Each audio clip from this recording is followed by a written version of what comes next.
Hello everyone, in this video I'm going to discuss the example for complex number. Given the situation, z sub 1 is equals to 4 minus I and the z sub 2 is equals to 1 minus 2I. Find the situation, we have z sub 1 minus with 5 over z sub 2 in the Cartesian form of a plus bi. So this is what we call Cartesian form. So first what we have to do is to substitute the situation where we have the z sub 1 minus 5 over z sub 2. Kindly substitute. So here we have 4 minus I minus we have 5 over we had the z sub 2 1 minus 2I.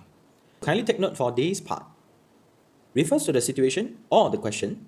Take note we have the z sub 1 is not the conjugate of the z sub 1.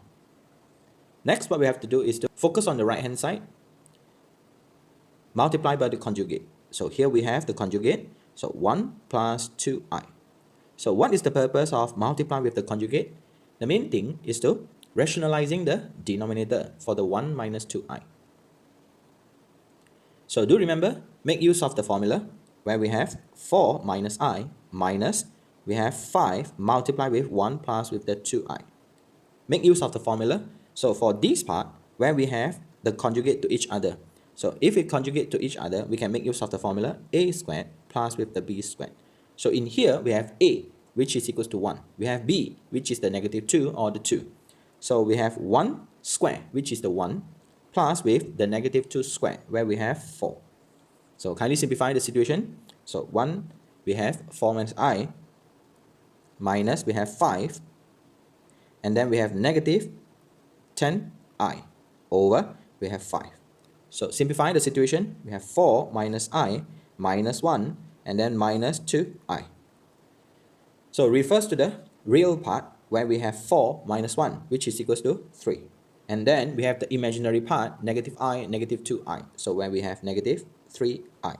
So z sub 1 minus 5 z sub 2, which is equals to 3 minus 3I. So here are some notes when we deal with the complex number. Number 1, we have to rationalizing the complex number. So how to rationalize the complex number? Multiply the numerator and also the denominator by the conjugate of the denominator. So refers to the example. Next, we have the conjugate of the z. So the symbol would be z bar, or we can say conjugate of the z. So what is the conjugate? Same real part but different sign for the imaginary part. Let's say we have z is equals to a plus bi. What is the conjugate of z? Will be a minus bi. Focus on the imaginary part. Next, we have the I squared, which is equals to negative 1. Reason? I squared actually equals to square root of negative 1 multiplied with the square root of negative 1. So the answer will be equals to negative 1. Finally, we have D, Cartesian form. So that is the Cartesian form. Z is equals to a plus bi. If you are new here, kindly consider subscribing to this channel and share this video to your friend. Thank you so much for watching this video. Bye.